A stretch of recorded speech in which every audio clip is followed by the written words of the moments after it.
the situation we're in the midst of, it can't possibly be what God has for us. Get your coffee.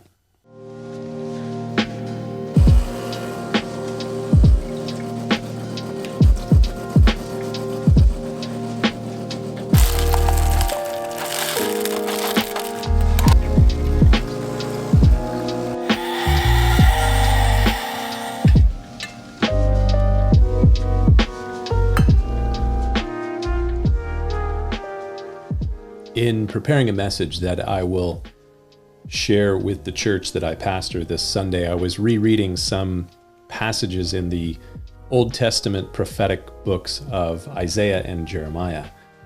At the time that Isaiah was finishing his long career as a spokesman, a preacher and a prophet unto the people of Israel about 2,700 years ago, Israel was coming out of a period of extreme conflict, and they were entering into an interim period of peace.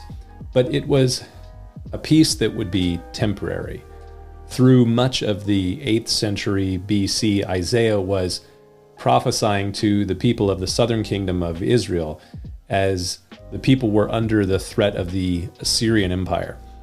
This is a really interesting time in world history as the Assyrians became one of the first major conquering world powers under the reigns of Tiglath-Pileser, Shalmaneser, Sargon, and Sennacherib.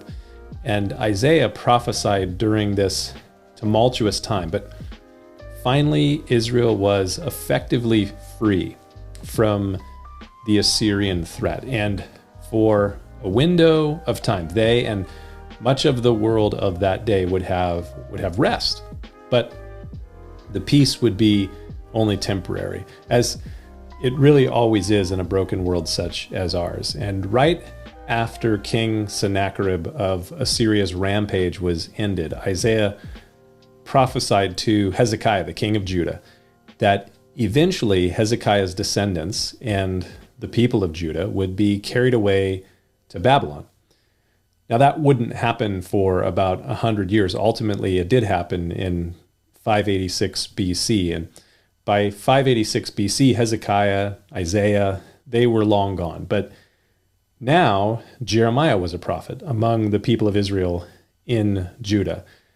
And after Nebuchadnezzar of Babylon had begun to carry the people of Judah to Babylon as exiles, Jeremiah sent a letter of, I guess you could call it encouragement. He sent a letter to the exiles there who were now in Babylon. And this letter is found in the 29th chapter of Jeremiah. And it is an exhortation and an encouragement to a people that were uprooted from their homeland, from everything that was comfortable and normal. And they were scattered among an antagonistic and paganistic people in Babylon. So you kind of wonder, what would be God's message through the prophet, his message of encouragement to a people whose world had been turned upside down? What would God say to a group of people who were now planted among an idolatrous and harsh people?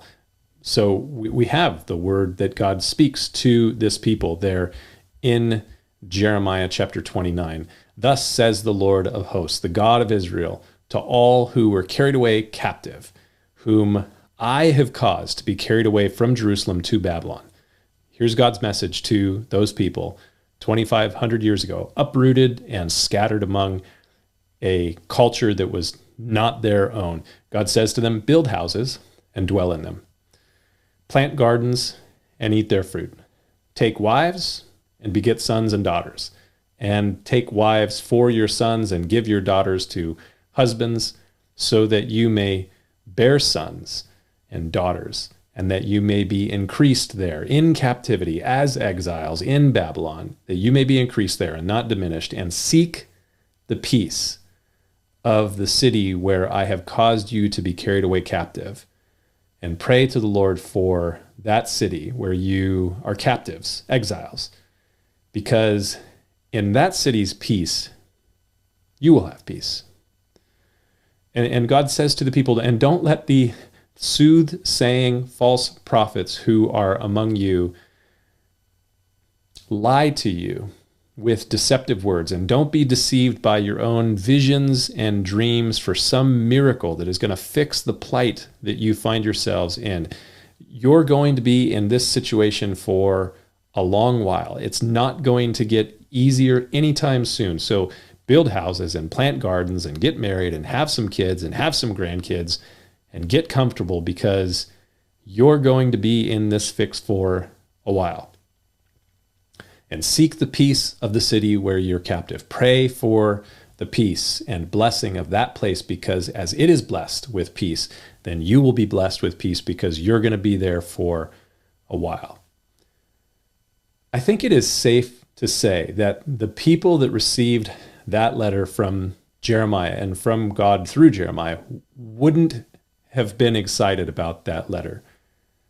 2,500 years later, we love one of the verses that comes from the midst of that letter, Jeremiah 29:11. For I know the thoughts I think towards you, says the Lord, thoughts of peace and not of evil, to give you a future and a hope. We love that verse. But I think we can pretty safely assume that the people that directly received that letter weren't too thrilled about it. Why do I bring this up?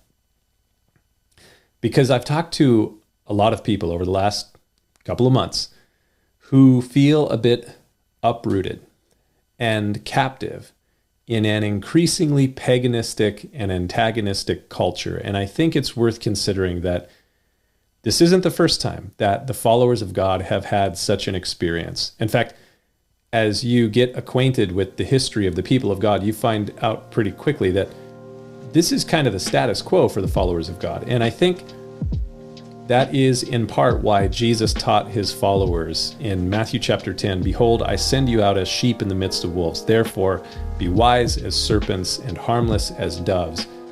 You will be hated by all for my name's sake, but he who endures to the end shall be saved. Something to consider. We'll see you next time.